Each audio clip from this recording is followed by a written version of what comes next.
Shalom, shalom, shalom aleichem, graça e paz a todos. Que o Eterno abençoe a cada um de vocês. Aqui é o professor Ronaldo Vairá. Sou um professor na área de língua hebraica, cultura judaica, formado em ciência e filosofia na área da religião, estudado com alguns rabinos em Israel.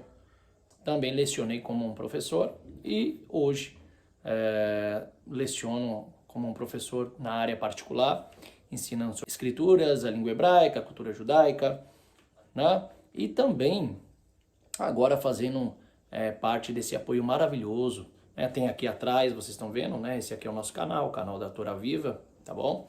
Que se vocês quiserem também se inscrever, se inscrevam. E através do nosso canal, do nosso amado Josimar Costa, né? O podcast da restauração, onde vamos estar aqui trazendo alguns ensinos para vocês. Preparei aqui junto com o meu livro, temos o livro Apocalipse Judaico no contexto judaico-messiânico, né? Também alguns ensinos que já deixei preparado aqui ao redor. Deixei mais ou menos um cenário aqui para iniciarmos esse vídeo para você. E você que ainda não se inscreveu, se inscreva lá no canal do podcast da Restauração. Também se inscreva como membro para você obter todos os conteúdos de ensino das escrituras sagradas, principalmente desse livro maravilhoso que vamos iniciar aqui desde o seu capítulo 1.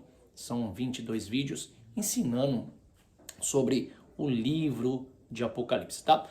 Mas eu preciso deixar aqui um prefácio, não escrito, mas verbal para vocês, sobre esse conteúdo, né? Já deixando uma preliminar aqui para vocês entenderem, né? Sobre o que é o livro de Apocalipse na visão judaico-messiânica, que poucos têm esse conhecimento, alguns já têm o conhecimento através das visões cristã e teológica, né, onde nós sabemos que existe quatro braços aí de interpretação do Apocalipse no contexto cristão.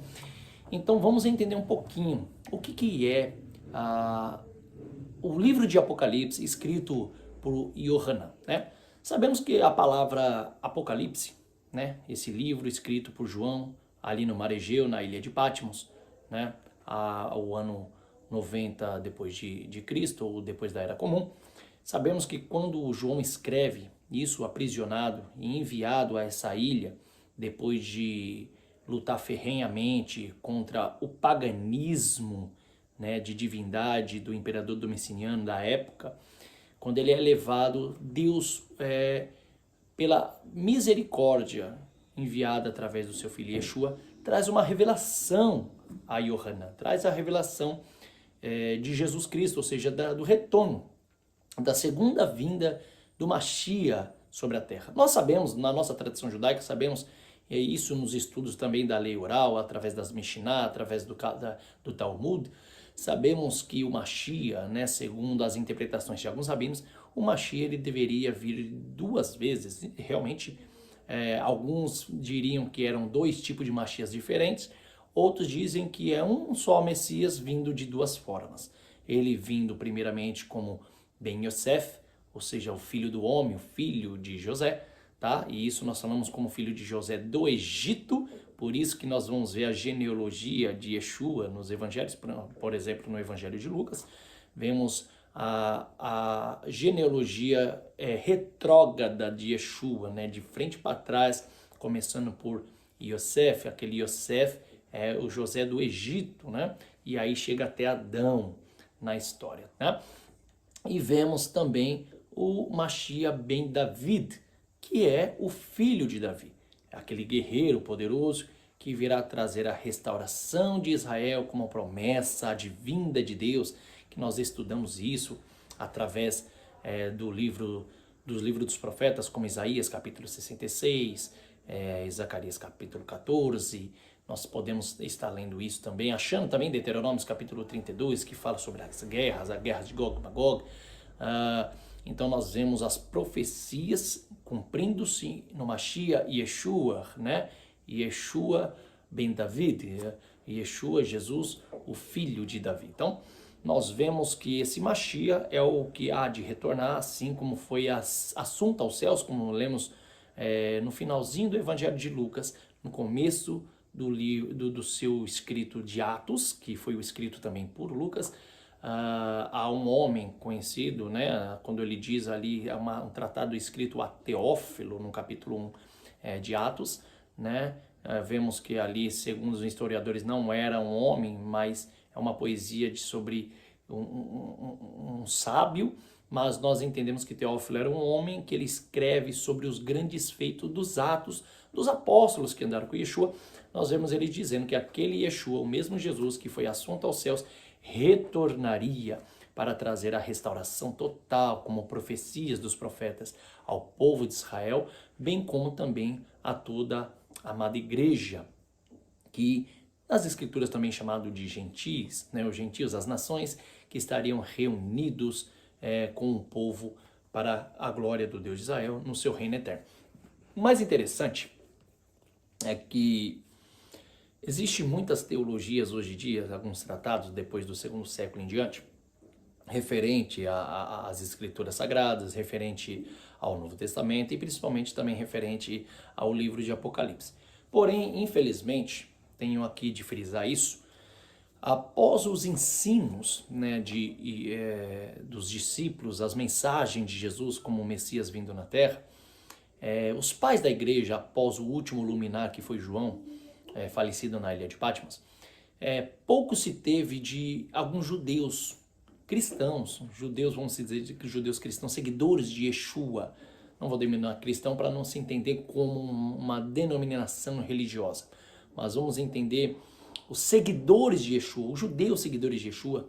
Poucos deles estavam ali presentes para ensinar quem era Deus, quem era Yeshua, quem era o Ruach HaKodesh, o Espírito Santo de Deus, e ensinar as manifestações, ensinos e simbologias das Escrituras, né? Ainda mais pelo período do antissemitismo, que era fortemente patente na época. Então não havia, nessa época, esses homens que podiam ensinar. Mas, com o tempo, hoje, com esse privilégio, tanto que eu vou estar ensinando vocês através do meu livro, e digo para aqueles que forem membros, que querem começar com este vídeo, que é um prefácio do livro de Apocalipse, temos o nosso livro, o livro básico de Apocalipse no contexto judaico-messiânico, para se entender um pouquinho mais das profundidades, de acordo com aquilo que está escrito com a Tanakh, de acordo com aquilo que está escrito nas Sagradas Escrituras, desde Gênesis até o livro de Apocalipse, sem tirar nem pôr, de acordo com as visões dos profetas, mas não visões particularmente exclusivas, mas visões que o próprio Deus deu a eles, revelações que o Criador deu aos seus santos profetas, assim como a Yeshua, que além de um grande Mashiach, além também de um grande sumo sacerdote, como diz no livro de Hebreus, também um grande profeta, que nós lemos isso no Evangelho de Lucas, né? Quando Yeshua vai trazer a primeira ressurreição na história, então o povo começa a conclamar, dizendo, eis que um grande profeta se levantou entre nós. Então isso é até interessante, né? Lermos e entender que Jesus, né, não era somente um sacerdote, mas também é o grande sumo sacerdote, segundo a linhagem de Melquisedeque, e também como um grande profeta, tá? Como um grande profeta que também foi visto, né, entre o povo depois da sua primeira manifestação, através da sua revelação no meio de Israel, depois de 420 anos, né, que não havia mais a manifestação do Senhor ali no meio de Israel, né? Então vamos ver que coisa interessante aqui, que o próprio Yeshua também foi visto como um profeta. Se nós lemos aqui sobre o Evangelho do capítulo 7, do versículo 16, temos uma passagem onde está escrito dessa maneira, né? Quando Yeshua, né, ele ressuscita o filho único da viúva que estava morto, o morto ele se sentou e começou a falar, e Yeshua o entregou à sua mãe. Essa palavra, o entregou à sua mãe, é até profético, porque faz parte do livro de Aleph Melachim, ou seja, 1 Reis, do capítulo 17, 23, quando há a ressurreição também do menino, que o grande profeta levanta, né, Eliarro, levanta aquele jovem que estava morto de sua mãe. Então profeticamente mostra, né, que Yeshua faz a mesma forma, né, da mesma maneira, com o poder e autoridade do Pai sobre ele, ressuscitando o jovem, e onde diz no versículo 15, né, que no versículo 15 ao 16, que todos que estavam ali no momento vendo Yeshua ressuscitar aquela criança, todos ficaram tomados de espanto e deram glória a Deus, dizendo: um grande profeta apareceu entre nós e Deus veio em auxílio de seu povo.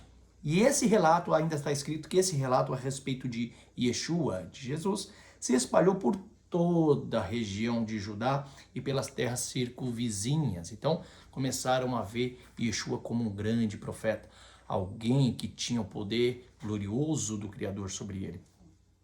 Isso depois de muito tempo de Israel não ter uma manifestação desta maneira no meio das suas terras. Então, olha que interessante. Yeshua também é visto como profeta. E aí o que eu quero trazer para vocês? O que isso tem a ver com o livro de Apocalipse? Se nós estudarmos a semântica da palavra do livro de Apocalipse no grego, nós veremos que a palavra apocalipse, tá? Do grego apocalipsis, tá? Significa revelação, ou seja, formado pela palavra apo, a primeira sílaba apo, que significa tirado de, né, arrancado, puxado de, e de calúmnia. Calúmnia, também no grego, significa véu, tá? Significa a palavra véu. Então, tirado de véu, tirado do véu, de trás do véu, algo que se entende de Apocalipse ou Calipto, que estava obscuro, oculto, tá? Então, um Apocalipse, na mesma terminologia do judaísmo e do cristianismo, é a revelação divina de coisas que até então permaneciam secretas a um profeta escolhido por Deus, tá? Então isso significa, na sua semântica, a palavra Apocalipse, tá bom? Então o Apocalipse, por extensão, ela passou-se a se designar de Apocalipse os relatos escritos de revelações que constituem um gênero literário próprio da literatura apocalíptica, devido ao fato de, na maioria das bíblias em línguas portuguesas, ser usado o título Apocalipse e não revelação, que até o significado da palavra ficou obscuro, né? Sendo às vezes usado como sinônimo de fim do mundo. Mas, na verdade, o que eu quero dizer é que Apocalipse não quer dizer fim do mundo, tá? Aí que vai ficar interessante aqui. Apocalipse não está falando de fim do mundo. Ou, mais próximo do escatom, escatologia, últimos dias, né? Últimos tempos.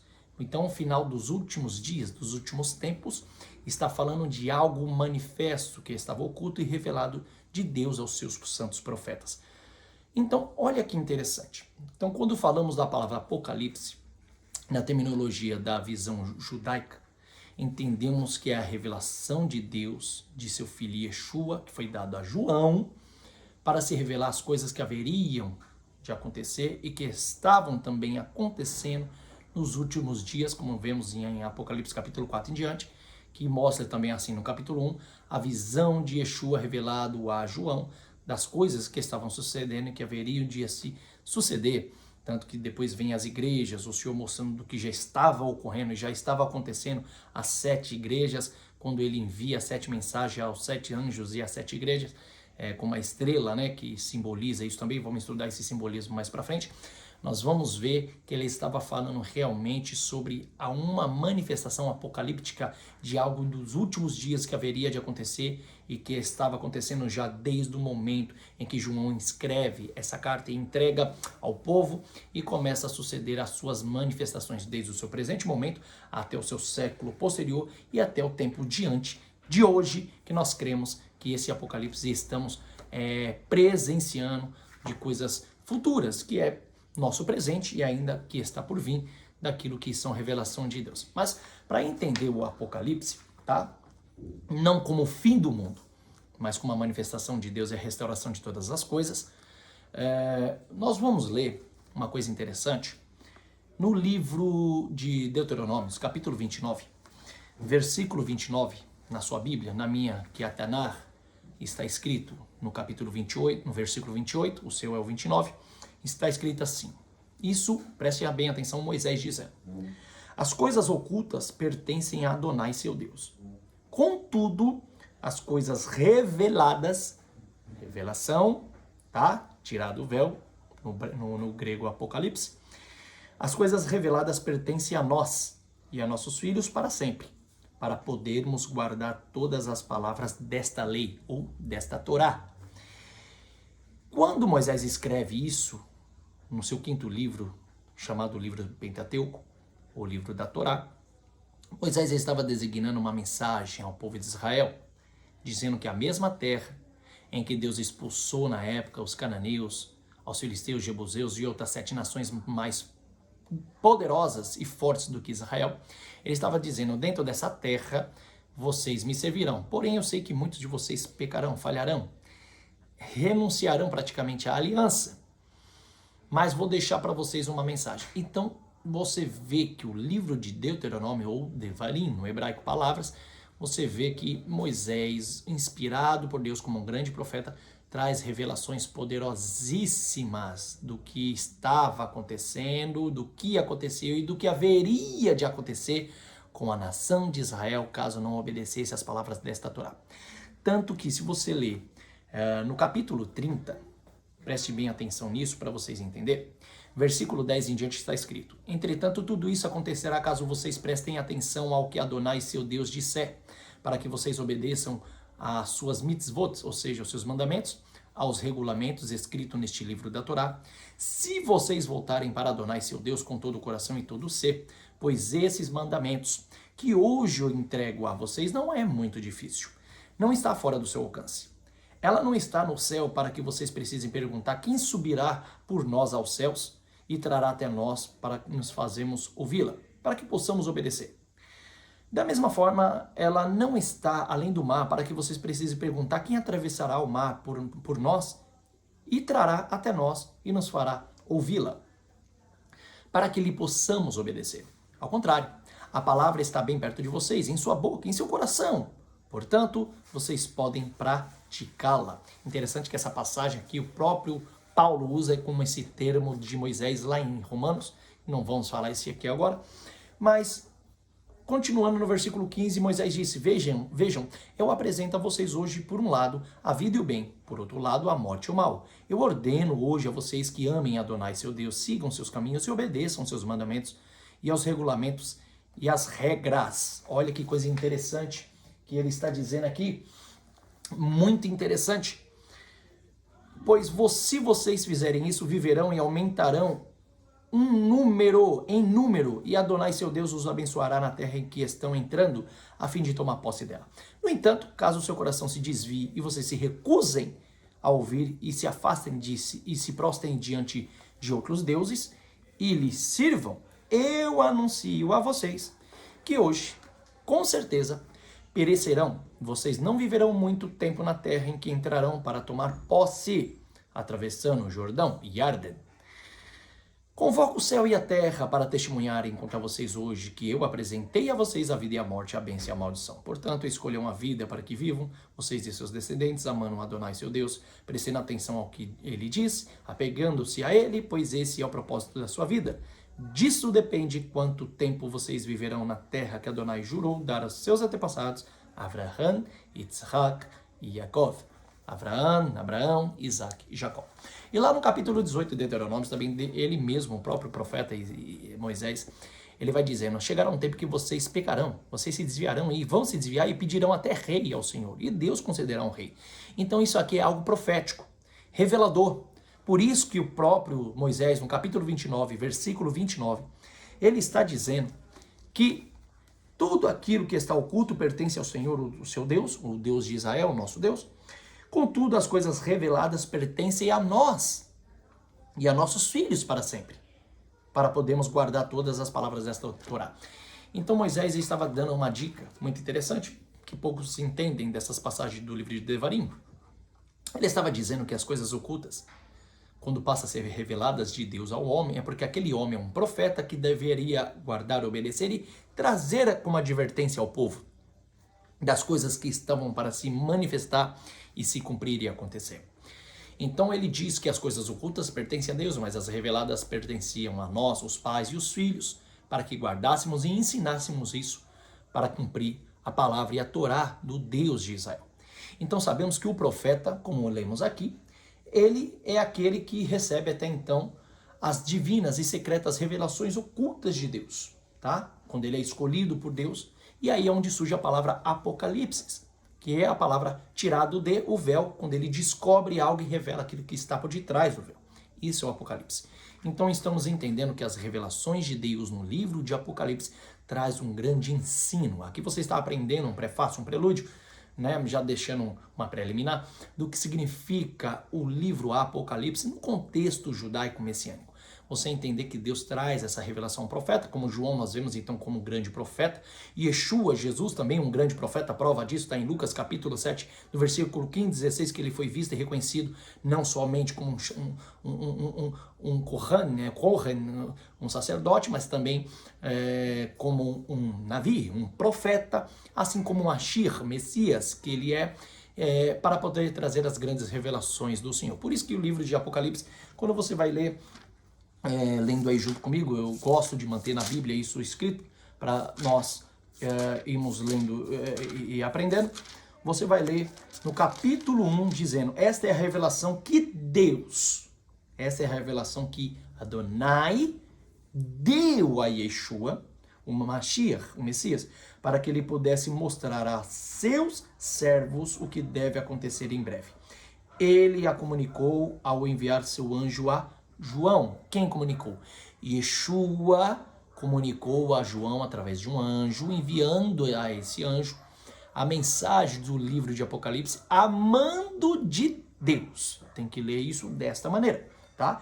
Essa é a revelação que Deus deu a Jesus, o Messias, para que ele pudesse mostrar a seus servos. Ou seja, mas para chegar aos seus servos, começaria através de um emissário. Quem seria esse emissário dessa revelação? Seria João. Ele a comunicou ao enviar o seu anjo a Yohanan, seu servo, que deu testemunho da palavra de Deus e testificou de tudo que viu sobre Yeshua, o Mashiach. Abençoado é quem lê e ouve as palavras desta profecia, conquanto obedeça ao que nela está escrito, pois o tempo está próximo. Então você vê que logo o capítulo 1 de Apocalipse já começa a bater com Deuteronômio capítulo 29, versículo 29. O próprio Moisés dizendo, né, que as coisas ocultas pertencem a Deus, mas as reveladas pertencem a nós e aos nossos filhos, para que seja guardado as palavras desta Torá. Então é um paralelismo, que a palavra ela é única, não há uma divisão. Existem alguns livros que nós temos, que nós ensinamos quando iniciou a divisão do Antigo e Novo Testamento, quem fez essas divisões no Concílio de Hipona, no Concílio de Trento, no ano de 1542, e Hipona no ano 393, nós mostramos que houve essas divisões pelo homem da Bíblia, como se a Bíblia fosse dividida, mas não, era uma peça só. Ela é fabricada de uma peça só, do começo ao fim. Então nós estudamos que o profeta Yohanan recebe do grande profeta de todos, Yeshua, as revelações de Deus divina do livro de Apocalipse. Vamos começando a entender assim, para entender qual que é a referência de Deus ao seu povo de Israel e as nações unidas com Israel. Quando eu falo assim, eu falo segundo aquilo que sai da própria boca de Paulo lá no livro de Efésios, no capítulo 2 em diante, desde o capítulo 1 também nós vamos ler isso, Paulo dizendo que as nações, a igreja, né, a comunidade dos servos que seguiam Yeshua foram enxertados na oliveira de Israel, e não Israel enxertados na oliveira da igreja. Isso não existe, tá? Nós somos, ou dizendo, eu me coloco no meio da igreja, mesmo sendo um judeu, eu digo que a igreja foi enxertada na oliveira de Israel, para seguir os mesmos planos com Israel, tá? Mas é o Israel espiritual, os dois Israel. O Israel físico é o Israel espiritual, mas nem todos os físicos serão os espirituais. Como o próprio Paulo diz, Jesus também disse, dessas pedras Deus pode suscitar filhos a Abraão, mas os verdadeiros filhos não são somente os da descendência, mas aqueles que ouvem a palavra do Pai, aceitam Yeshua como Messias, como Matias. Esses são os judeus, né? os Israel de Deus. Mas Israel nunca deixará de ser Israel. Ele não tem uma substituição, tá? Não tem como dizer que a igreja substituiu Israel. Isso não existe. Essa é uma teologia herética de muitos que têm na sua ideologia a sua teologia. Mas quando há um judeu, um remanescente, quando eu digo um remanescente, é um judeu servo de Deus através de Yeshua, como os discípulos de Yeshua, como muitos da multidão que andaram com Yeshua desde a sua época até os dias de hoje, que nós, como judeus messiânicos, que sabemos e cremos que Yeshua é o Mashiach, nós sabemos muito bem que nós fazemos parte desses remanescentes, que jamais apagará a aliança de Deus com Abraão. Deus jamais apagará, Jeremias, capítulo 31, é bem enfático e bem claro, quando Deus disse que enquanto houvesse céus e terra e estrela no céu com as suas luas e sol, sempre haveria aliança de Deus com a linhagem de Israel que não seria quebrada jamais, tá? Isso aí é bíblico, isso é profético, tá? Pela boca do profeta Jeremias 31, não pode esquecer dessa profecia. Então entendemos sim que aqui é o livro de Apocalipse, as revelações de Deus para Jesus e Jesus enviando através de um anjo a João, para que revelasse a João, para que ele entendesse as manifestações das grandes coisas que já estavam ocorrendo, que ocorreriam e que ainda hão de ocorrer, junto com os discípulos e aí amadas igrejas, que eram as igrejas que estavam fundando de gentios, das 7 igrejas da Ásia naquela época, tá? Então é isso que temos que compreender e entender para entender o livro de Apocalipse. Aqui você já teve uma noção, uma base, tá entendendo o significado da palavra Apocalipse, tá? Para quem não sabe, o livro de Apocalipse de João não existe só ele, existem alguns livros que foram dotados como apócrifos, né? Pelos pais da igreja na época e não inspirados, como o Apocalipse de Esdras, o Apocalipse de Pedro, o Apocalipse de Paulo, tá? Então existiam lá esses livros, esses manuscritos escritos que dizem que não foram escritos pelos próprios autores, como Paulo, Pedro e Esdras, tá? Mas alguns copistas que introduziram isso como manuscritos, dizendo que seriam autenticamente direto dados dos discípulos, mas provavelmente não, tá? Por isso que foi colocado como apócrifo. Mas o livro, esse livro, na verdade não, essa carta enviada de João, que é a carta de Apocalipse às 7 igrejas da Ásia, mostram que realmente é uma profunda revelação dada de Deus a Yeshua e Yeshua dada a João na história, tá? Agora, vamos lá, para você entender um pouquinho mais. Além do contexto judaico-cristão, na visão judaica original, dos contextos originais do que significa o livro de Apocalipse e o que é essas revelações dadas de Deus e Jesus a João e João aos seus servos, temos 4 braços aí de interpretação, como foi dito. Existem 4 braços sobre o que é o livro de Apocalipse na teologia cristã, tá? O primeiro braço aí de interpretação apocalíptica, vamos dizer assim, é conhecido como a teologia preterista, do preterismo. O que é isso? A palavra preterismo, né? Preterianismo, no latim, significa passado, tá? O que o preterismo estuda na visão apocalíptica? O preterismo, na visão do livro de Apocalipse, é a visão da história antiga, tá? Os pais ou os adeptos, né, os aderentes a esse ensino do preterismo, eles ensinam que a visão do Apocalipse de João foram fatos que já ocorreram no histórico contemporâneo e histórico iminente do que estava ocorrendo, que ocorreria no tempo de João e pouco à frente da sua geração ou do seu século, que não era muito distante. Ou seja, para resumir, na visão preterista, o livro de Apocalipse ali que João escreve e manda às igrejas era de algo que já tinha acontecido, já tinha ocorrido, como um paralelo do que já ocorreu, do que estava ocorrendo e do que ocorreria poucos séculos depois de João, ainda nas suas gerações. Mas não mais do que isso. Isso na visão do preterismo. Aí você diz, professor, o que está errado nisso? Bom, na verdade, não é questão de erro. No começo, né, é até certo dizer que algumas passagens bíblicas do livro de Apocalipse mostram um paralelismo com coisas que já houve, que já tinha ocorrido, né, um paralelo, se nós lemos aí, Apocalipse capítulo 16, que fala dos raios, da chuva de granizo, comparado às pragas de Êxodo capítulo 7, do que ocorreu também. Então mostra das coisas que haveria também de ocorrer, assim como ocorreu no tempo do Êxodo, no tempo do povo hebreu na saída do Egito.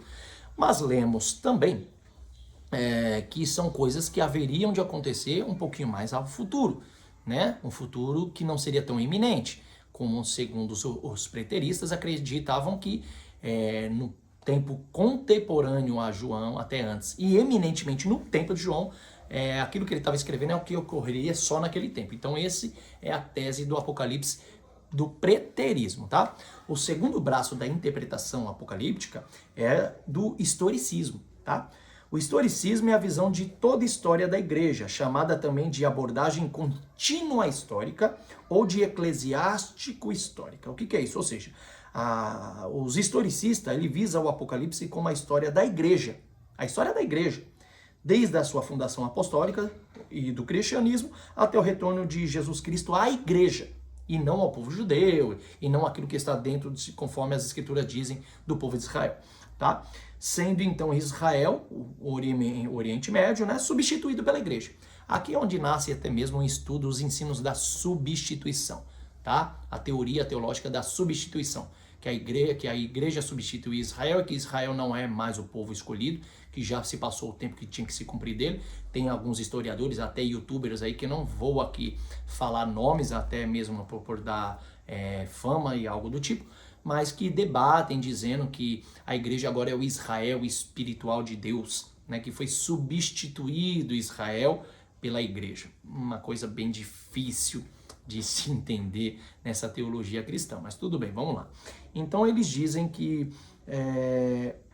a igreja foi substituída, né? A igreja substituiu, na verdade, Israel, e que desde o princípio, né, desde a fundação apostólica dos apóstolos de Jesus, que é a fundação do cristianismo até o retorno de Jesus, o historicismo ensina que Yeshua virá somente para a igreja, onde haverá o arrebatamento da igreja, os judeus ficarão sofrendo aqui permanentemente na terra, que é o reino milenar de Yeshua, depois ele retornará com a igreja, e aí sim haverá alguns resgates de alguns de Israel. Então tem essa teologia apocalíptica do historicismo, tá? Alguns aderentes a essa visão, vou deixar um nome aqui, foi, por exemplo, Martinho Lutero, tá? Martinho Lutero, que tem essa visão. Uns que escreveu os livros chamados também Judeus e as Suas Mentiras, né? Que escreveu um desses livros, que é o mesmo Martinho Lutero que colocou assim as 95 teses na porta da igreja católica da época como protestante, né? Praticamente o reformador e o fundador do protestantismo, né? Ele mesmo também escreveu este livro, né? O livro Judeus e as Suas Mentiras, e também cria nessa forma teológica do Apocalipse como historicismo, né? Que é Yeshua vindo para a igreja e não para o povo de Israel, tá? Não só o Martinho Lutero, mas também Thomas Brightman, né? De 1607, Joseph Med de 1627 e assim por diante, tá? Também existe o terceiro braço da teologia apocalíptica, que é a teologia cristã do idealismo. O que é o idealismo? Também conhecido como simbólica atemporal. O que é simbólico atemporal? Eles acreditam que todo o simbolismo daquilo que João fala no livro de Apocalipse era algo não que tinha tempo, era atemporal. Né? Não é algo que fala do mundo ou do que haverá de acontecer no mundo. Era uma coisa somente explicativa do mundo espiritual, da guerra entre Deus e Satanás. Essa era a visão do idealista. Tá? No idealismo, eles acreditam conhecidos também como simbólica temporal e poético-simbólica. Ou seja, eles visavam que o Apocalipse era algo como totalmente espiritual. Ou seja, para o idealista, toda a forma de linguagem e símbolos no livro de Apocalipse fala da luta de Deus com Satanás, numa guerra espiritual onde não tem nada a ver com a história específica no mundo, tá? Ou seja, não é um fato de Israel ou a igreja, mas sim uma advertência alegórica para os escolhidos. Ou seja, o reino vindouro com as suas moradas nos céus, tá bom? Os aderentes dessa visão, desse ensino teológico apocalíptico eram William Milligan, de 1889, Paul Minear, de 1968 também, e R.J. Rushdoni, que é de 1970. Então, resumindo, eles acreditavam ferrenhamente na vinda de Yeshua, mas para o arrebatamento da igreja e a morada no reino dos céus, não como uma morada no mundo, não questão de guerras, nem escolha de povo judeu ou povo da igreja, mas era somente mais um consolo espiritual para falar das batalhas travadas de Deus com Satanás. Então, essa é a visão do idealista, tá? E para resumir também agora a próxima dos futuristas, tá bom? Quem era o futurismo, tá bom? Segundo o futurismo, ou seja, a teologia apocalíptica do futurismo, né, dos aderentes dessa que eu vou falar para vocês aqui, quem é os aderentes, tudo acontecerá no fim dos dias, tá? Na visão futurista existe o dispensacionalismo, onde nasceu o dispensacionalismo, que é a dispensação de tempos. Então, eles dizem que cada época teve a sua dispensação, e o futurismo ele entende as profecias do Apocalipse, começando do Apocalipse do capítulo 4, versículo 1, como apresentando eventos remotamente distantes, muito além do próprio cenário histórico de João. Então essa visão entende o Apocalipse como lidando com as questões históricas finais que o mundo ou a igreja enfrentarão pouco antes do retorno de Cristo, tá bom? Então eles acreditam que o livro de Apocalipse que João recebeu de Jesus são coisas que haveria ainda lá no futuro, bem distante, da que ainda haveria de acontecer. Não é algo que ainda aconteceu, não é algo que estava acontecendo, mas que haveria de acontecer. Porém, nem todos os futuristas são dispensacionalistas e nem todos os dispensacionalistas são futuristas.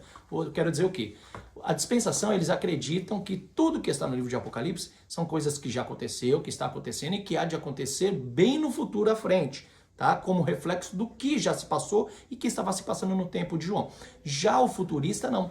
Tem futuristas que eram dispensacionalistas, mas os que não eram é aquele que acredita que tudo que está escrito no livro de Apocalipse é o que vai ainda acontecer. Não, nada do que está lá aconteceu, mas vai acontecer, tá bom? Então esses são os 4 braços da interpretação do livro de Apocalipse. Então daqui em diante nós vamos ter o estudo na visão judaico-messiânica do que é o Apocalipse. Agora vamos trazer o nosso estudo. E por isso eu indico a vocês que adquiram o nosso livro junto, tá? Adquira o nosso livro Apocalipse Judaico no Contexto Judaico-Messiânico. Você que vai estar fazendo parte, sendo da membresia do canal do podcast da Restauração, do nosso amigo Josimar Costa. Então eu gostaria que vocês, para fazer parte, obtenha este livro, para estudarmos junto, para vocês verem as grandes maravilhas de ensinos poderosíssimos. Haverá, ainda digo para vocês que vai vir de brinde, que haverá alguns ensinos que nem mesmo ainda no nosso livro, do primeiro livro Apocalipse básico, está escrito algumas coisas que ainda não colocamos, tá? Mas eu ainda vou trazer implementando algumas coisas muito mais profundas, de acordo com os profetas, de acordo com a lei de Deus, de acordo com os discípulos, de acordo com Jesus, para terem um entendimento mais profundo do livro de Apocalipse. Eu vou trazer para vocês isso. Aqui eu vou deixar para vocês terem uma noção, tá?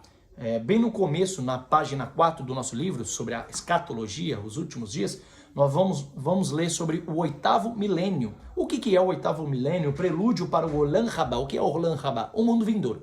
Nós vamos estudar isso, estudar a paraxá a porção bíblica, né, chamada Shemini, né, que é o 8º, é uma paraxá muito importante do livro de Levíticos.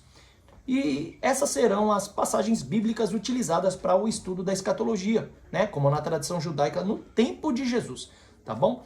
Então nós vamos ler Levíticos capítulo 9, versículo 1, Levíticos capítulo 11, versículo 47, que são partes associativas com 2 Samuel, do capítulo 6, versículo 1 ao capítulo 7, do versículo 17, e junto com o Novo Testamento no livro de Hebreus, capítulo 7, do versículo 1 ao versículo 19.